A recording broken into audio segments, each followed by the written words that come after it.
Hello and welcome to the COP29 Daily Show in partnership with High Impact. From the Olympic Stadium here in Baku, I'm Rosanna Lockwood. G.I. Joe attack! Go! G.I. Joe, take battle! Bam! Terrific battle! Terrific equipment to have a battle with. When you get G.I. Joe and the authentic G.I. Joe equipment, you'll have the greatest realism, the greatest fun you've this ever COP had has in come playing to be known as the Finance COP, and today of all days is Finance Day. Now, the big news here has been last night's publication of a first draft of COP29's potentially historic finance agreement.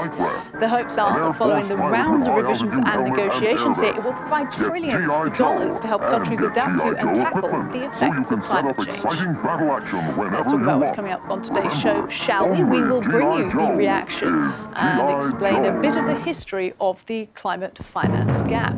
We will also ask the head of the UN Capital Development Fund for their climate finance solutions. And carbon credits, markets and offsetting, what are they and how do they work?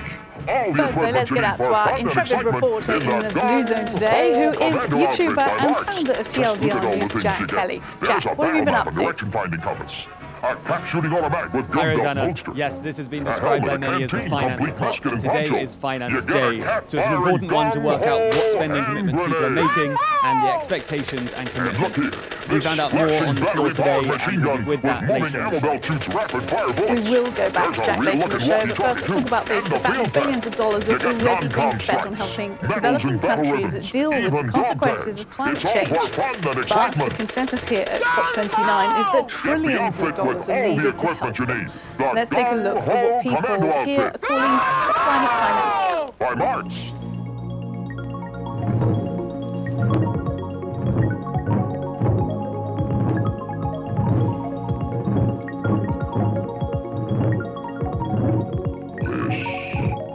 This is Tiger Joe. Gigantic. Walkie-talkie operator, machine gunner. Tiger Joe, rugged, powerful, ready for battle. You command Tiger Joe with remote control. Stop. Back. You breech-load Tiger Joe and... Well, following last night's publication of the draft text, this morning, the people in charge of the negotiations here, the president of COP29 and the executive secretary of the United Nations Framework Convention on Climate Change, took to the stage, and here's what they had to say. Because here in Baku, it's not just agreeing a new target for climate finance. It's about enabling climate action everywhere. Why? Because climate finance is essential to ensure that NDCs are whole of government and ready for investment.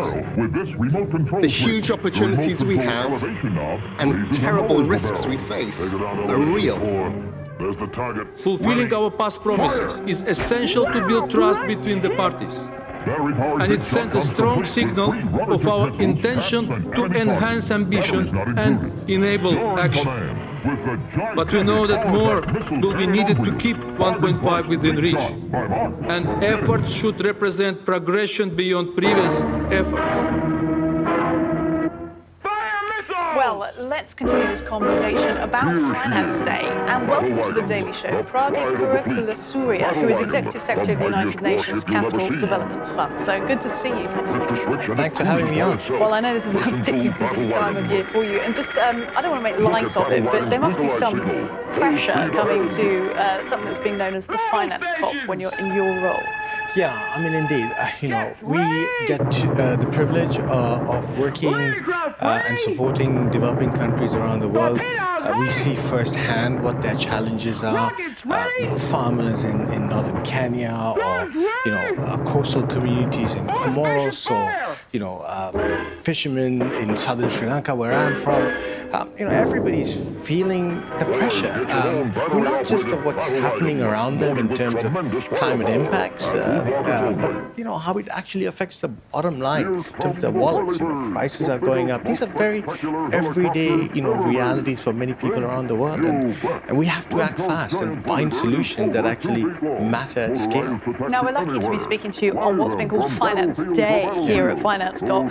What have been your reactions so far to the day? What type of things have you heard? Well, look, I think first it's encouraging that we have a draft text, that parties have come together and at least establish a basis on which the conversation now will take place. And I think they are all well aware that ambition must be at the greatest at this point in time, because we really don't have a lot of time left to avoid what we, I think, all dread to even think of. You know, I have small kids, many people around here have small kids. You know, this is going to be a reality for them in their lifetime. You know, we're no longer talking about, you know, 100-year lifetime. We're really talking about 20, 30-year, you know, cycles. And in fact, in some parts of the world, they're seeing it today.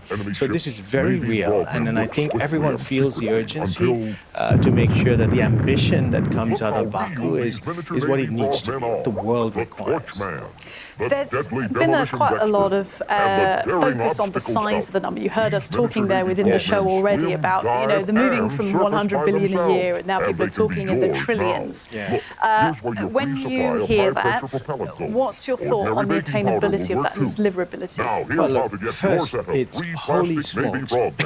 People are realizing this is going to be a lot more costly than we thought before. Right? It's not a trivial jump to go from 100 billion to trillion, but it's a recognition that we're really in for a hard time ahead. And it's important that we find the resources to be able to meet the challenge that is just around the corner from us. And I think, you know, when people talk about trillions, whatever the number is, I think we have to recognize that this is not just about public money, because frankly, to be honest, there isn't enough public money to solve the scale that we're talking about.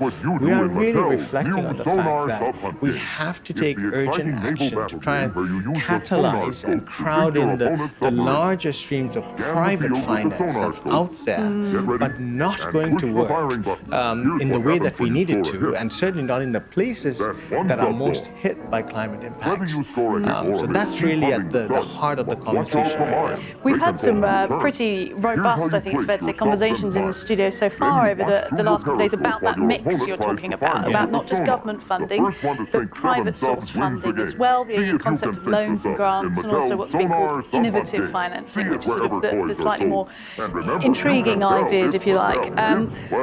What about that mix? Do you think we're getting closer to private finance being a part of this responsibly and transparently? Well, I think we're not going to solve this issue without private finance playing a very critical role. And remember, when we talk about private finance, we're really talking about finding investment opportunities in the business world that have, you know, climate benefits, that result in, you know, revenue generation, that result in livelihood improvements, all of which have to come together, because this has to be almost like a triple win outcome. We all have to make sure that we are doing what needs to be done to adapt to climate change, that we are, you know, making sure our industries are emitting less so we don't worsen the problem. We need to make sure that we have economic growth and uplift communities, particularly those in the poorest parts of the world.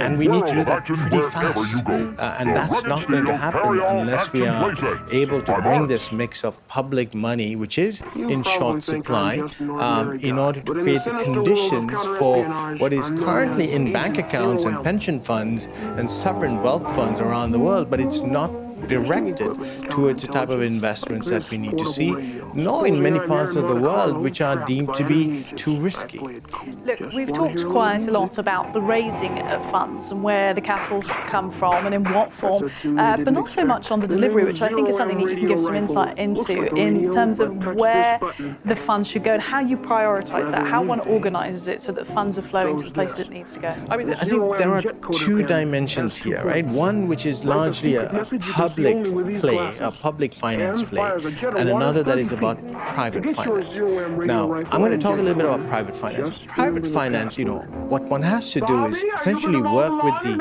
domestic financial system to ensure that what is currently sitting in accounts and not going to work actually gets out there and is invested in the type of initiatives that we would like to see. So take a startup, for example, in Southern Africa that wants to provide clean energy to farmers, but it doesn't have a track record. They don't have a regular cash flow to begin with. Now, if you go to a bank to try and borrow some money for that, the bank's going to say, no, I'm not going to lend you this because you're risky. Now, this is where United Nations Capital Development Fund could come in, where we provide a guarantee to the bank and say, look, here's some money that we're putting into your account. You take the risk of investing to that type of incubator or startup, and if something were to not work out, we will take the hit. Right? And this way you create incentives for banks to actually provide financing to the type of businesses that they otherwise wouldn't. Now, we need to see more of that happen. And the power of leverage is incredible. We know it works. We've tried it in many parts of the world. It does work. But the problem is that we are not able to find ways to scale that up. And that's the challenge of the time. Is the scaling issue something to do with the way that the international financial system engages with you? I mean, it's a myriad of issues, right? First, I think most of the banks that we're talking about are regulated. They have shareholders. They are regulated for a reason. We want them to be able to borrow at low rates so that they can lend at not so high rates. But the reality is that also places limits in the amount of risks that they can absorb. And this is where institutions like ours in the United Nations, we are able to come in and provide capital to essentially de-risk that environment. And that's important. It's great to know, and a really good day to get your insights, particularly the Executive Secretary of UNCDF, Pradeep Surya. Thank you so much. Well, coming up after the break, we're going to be out in the Blue Zone once again, finding out just how much money people think countries need to deal with the consequences of climate change, and we'll be trying to demystify carbon markets. You are watching a demonstration of the most authentic cap pistol in the world. It has exclusive fanning action and shoots safe shooting shells with greeny stickum caps. The gun Welcome and back to the COP29 Daily Show in partnership with High Impact. I'm Rosanna Lockwood, here in the Olympic Stadium in Baku. It is Finance Day here, and countries are beginning to look at how they might reach agreement on a fund of trillions of dollars to help poorer countries deal with climate change. Now, Jack Kelly from TLDR is in the Blue Zone for us today. Jack, tell us what you've been up to. Yes, so it's Finance Day at Finance COP. So we were on the floor today finding out what commitments people needed in order to meet the ambitious finance goals. Here's what we found out. You can never get too far away from an acronym here at COP, and today's one is NCQG, which is the New Collective Quantified Goal. But what actually is that? We need a good definition, and I've got 10 seconds for you to explain what exactly it is.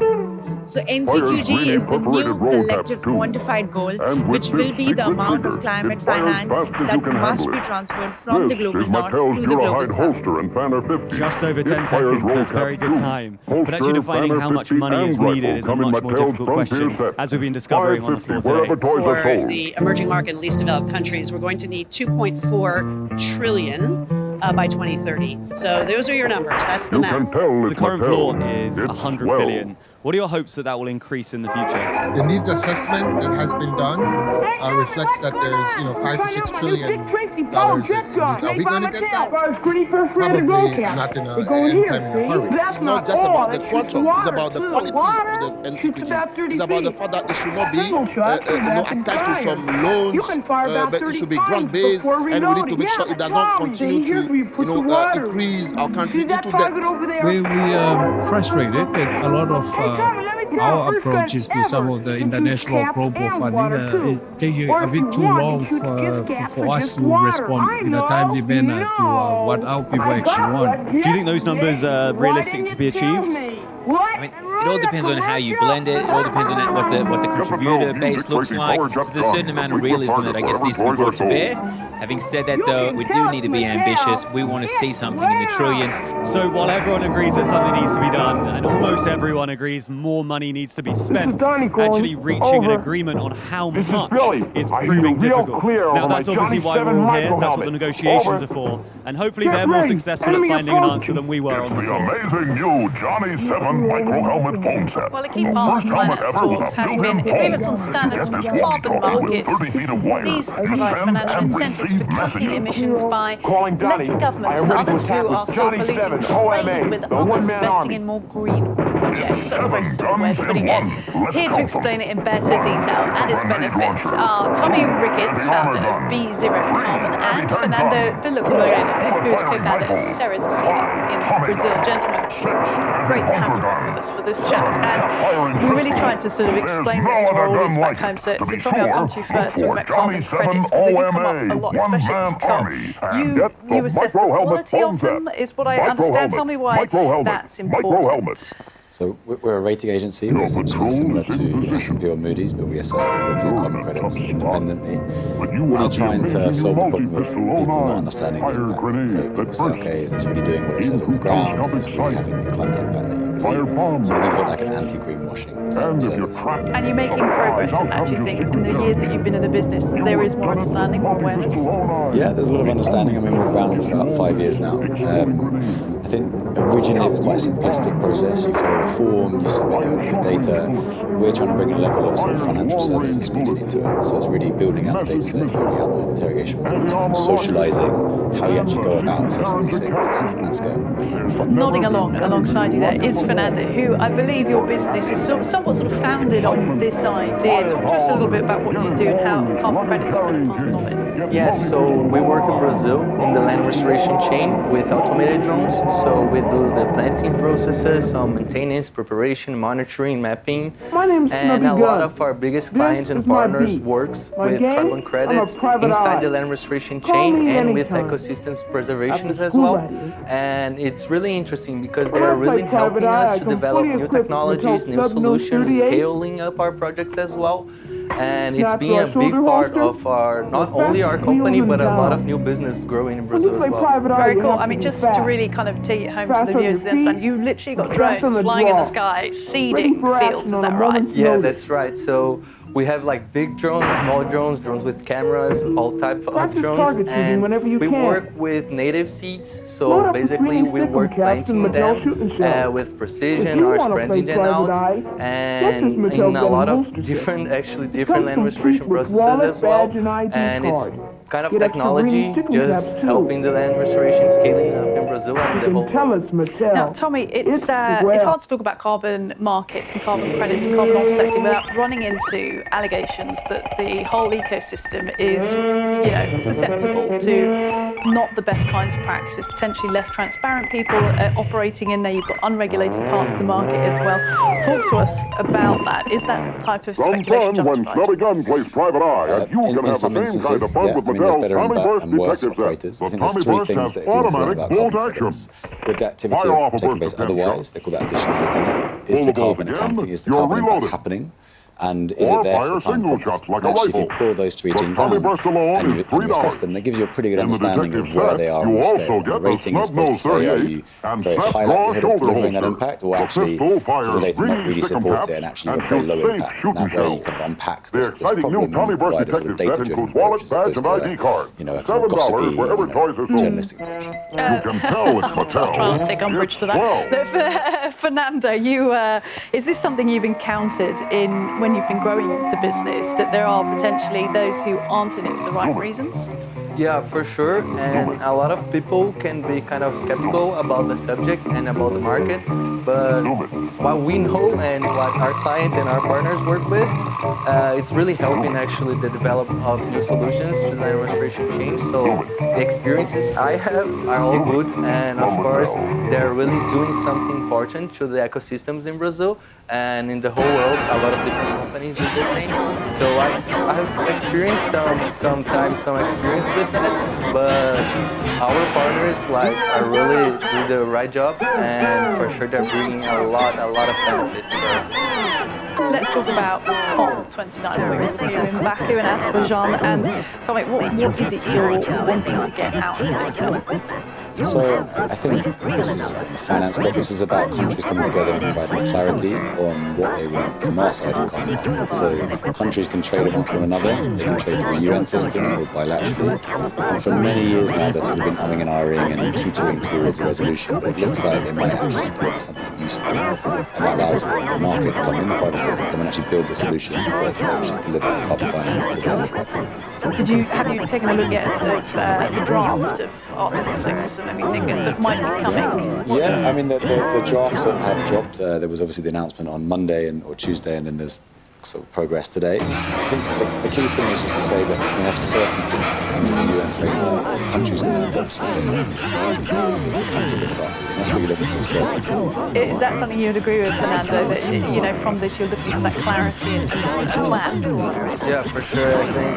And in Brazil, we actually need to work a lot on this as well. So I'm trying to bring all those experiences back to Brazil, back to our partners, and showcase how people are doing it, so we can do it there as well. So it's something that it's going on, and in Brazil we're kind of really behind. So just trying to get all those experiences and bring them back to my country, so we can just accelerate it. I'll come back to you just at the end to talk about Brazil, because it's of course playing an important role next year. But I just want to get back to carbon credits and carbon offsetting. I mean, is it an excuse? This is one of the big topics, Tommy. Is it an excuse for polluters just to keep on polluting if they can find a way around it? Great question. I think categorically no one that works in carbon markets would say it's the only solution. It should be part of the solution. Second of all, the evidence from corporates is that those that set a price on carbon and use carbon credits are twice as likely to decarbonise. So the evidence is quite the opposite, but it's obviously a very heuristic belief that this is like an excuse not to do it. Which countries are you seeing that are adopting it best, if you know any case studies? Yeah, Singapore is showing really good leadership in this area. I think we're seeing some good leadership from Japan, obviously the European Commission and the UK doing some great work. So even Brazil, to be honest, Brazil is taking a pretty good leadership in this area in terms of their domestic market. So there's quite a lot of fun activity going on. That tees us up nicely then to talk about Brazil, because the host nation for COP30, we're in what's called the Troika currently, with Azerbaijan being the second host. Next year, if everyone heads to Brazil, which is planned, what will you be hoping to see from that, Fernando? Yeah, so I'm hoping to see things actually getting done. So I think we do a lot of planning in the COPs, and that's really important, but hopefully COP30 will be the COP that we will actually see action going on and everybody together in the plan we've did for the last few years. So it's going to be really important. It's going to be really huge, actually.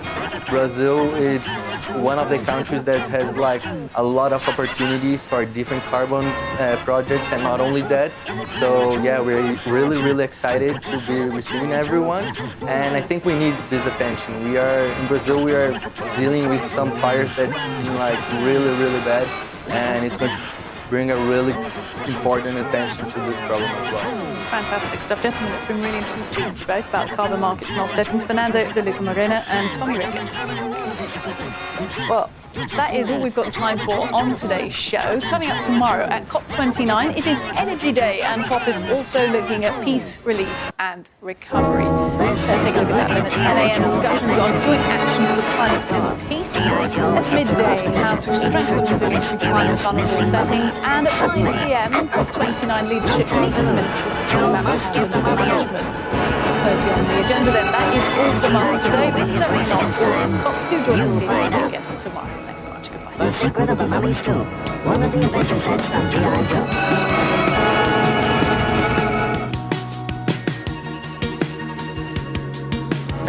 The road of G.I. Joe adventure team. The rescue stolen item. Your own G.I. Joe will lead the adventure team to the cup. Now get together and take